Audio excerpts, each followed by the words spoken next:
ভারতের রাজধানী নয়াদিল্লিতে চলছে third voice of global south summit. শনিবার সকালে এতে ভার্চুয়ালি যোগ দেন অন্তর্বর্তী সরকারের প্রধান উপদেষ্টা অধ্যাপক মোহাম্মদ ইউনুস। নির্বাচনী ব্যবস্থা, বিচার বিভাগ, গণমাধ্যম ও অর্থনীতির সংস্কার করাই সরকারের মূল কাজ বলে জানান প্রধান উপদেষ্টা।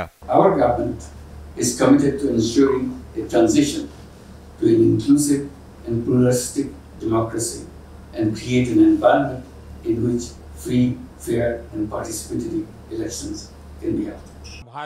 দক্ষিণ এশিয়ার নেতাদের উদ্দেশ্যে তিনি বলেন, ১৯৫২ সালে ভাষা আন্দোলনে যেমন ছাত্ররা প্রাণ দিয়েছিল, ৭ দশক পরেও ছাত্রদের নেতৃত্বেই দ্বিতীয় বিপ্লব গণতন্ত্র, মানবাধিকার ও সমতার জন্য বিশ্বের যুবকদের অনুপ্রাণিত করেছে। In 1952, the Bangladeshi students sacrificed their lives for their mother tongue.